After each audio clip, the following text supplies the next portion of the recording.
When a man begins to truly wake up, he naturally steps away from the crowd, not out of bitterness, not because he dislikes people, but because the old ways of connecting no longer match the clarity he's gaining. Most conversations revolve around status, gossip, and complaints, and once he sees through that, it becomes almost impossible to engage. He's not withdrawing out of pride. He's simply done chasing what others are still running after. He starts noticing the performance behind every interaction. The hunger to be liked, the pressure to belong, the urge to say the right thing. And quietly, without announcing anything, he steps back. People still wave. They still offer small talk. But the connection isn't there anymore because it was never real in the first place. He didn't cut ties. He didn't burn bridges. He just stopped pretending, and when he does that, distance creates itself. This is the beginning of solitude, not loneliness, but sacred space between who he was and who he's becoming. He starts to see that what holds most people together isn't depth or truth. It's habit, comfort, and shared illusions. People bond over complaining about their lives, chasing status, defending beliefs they've never examined. He once did the same. He once thought that was connection, but now it feels like noise. He notices how often people speak just to escape silence, how much energy goes into maintaining appearances, seeking validation, craving agreement. And now that he no longer needs those things himself, he sees how dependent others are on them, how relationships often survive not through honesty, but through a mutual agreement to keep the story going. He understands why people cling to what feels familiar. He still cares. He still listens. But he no longer participates in the performance, and that subtle shift creates distance all by itself. On the outside, he might look unchanged. He still shows up. He's still polite. He hasn't vanished. But something essential within him has shifted, and the people around him feel it even if they can't explain it.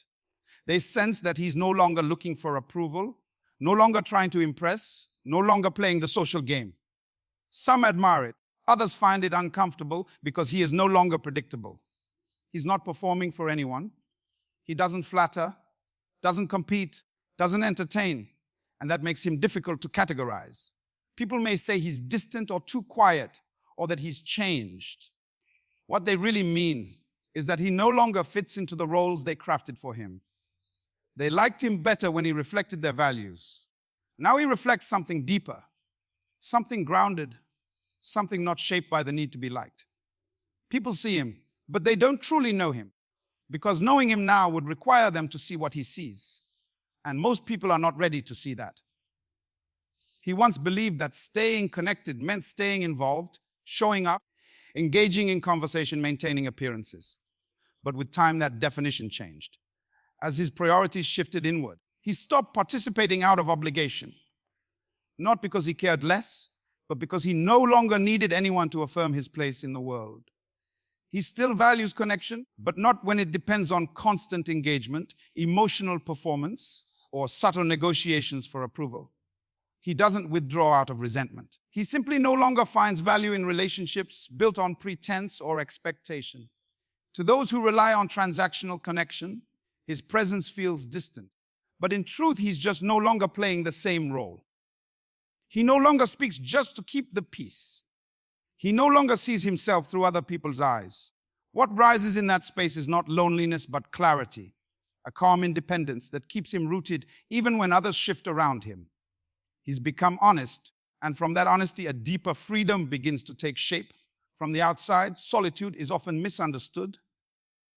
To most people, being alone means a lack of friends, a lack of belonging. But to a man who has begun to see clearly, solitude becomes something entirely different. He no longer fills his time with distractions to avoid being alone with himself. He no longer seeks constant company to escape discomfort.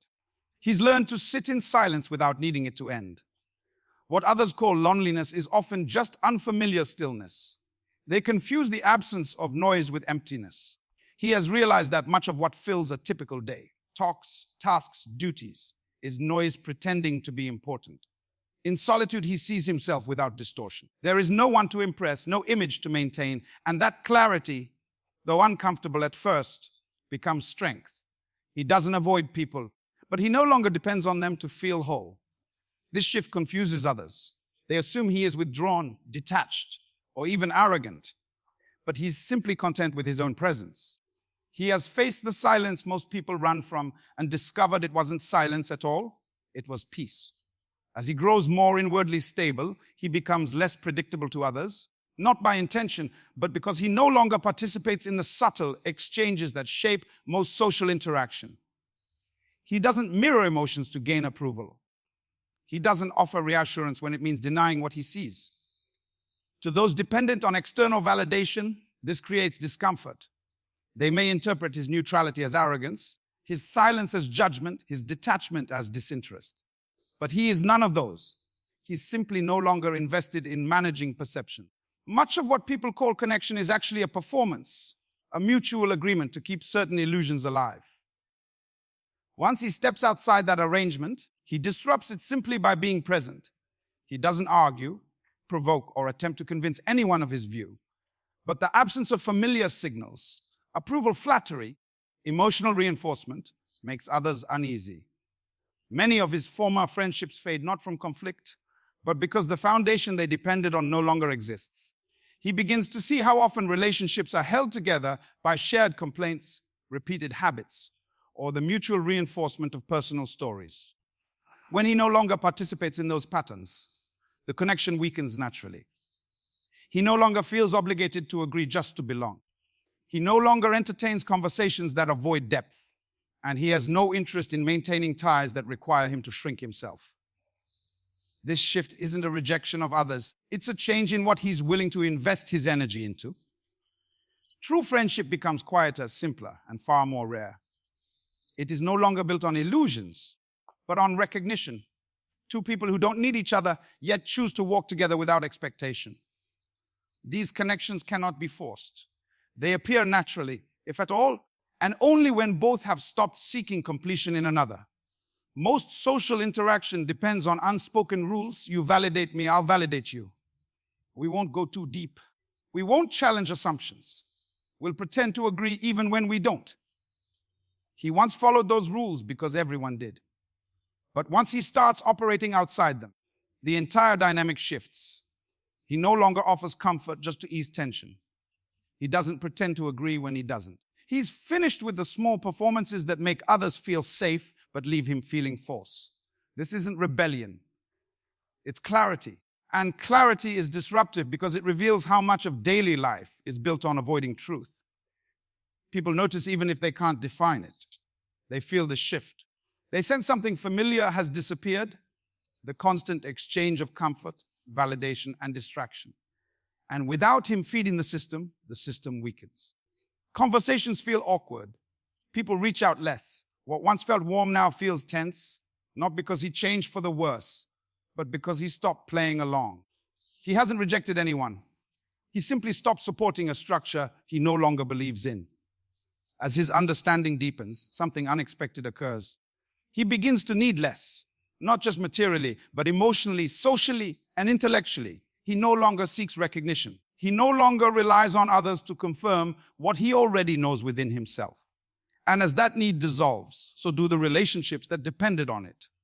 This is the paradox. The clearer he becomes, the quieter his life grows. Not because he's closed himself off, but because so much of what once filled his days was rooted in a search for external affirmation. Without that search, most social activity feels optional, even unnecessary. He stops trying to be understood. He stops needing to explain. He no longer measures his presence by how much space he occupies in other people's lives. From the outside, it may look like withdrawal, but inside it's the opposite.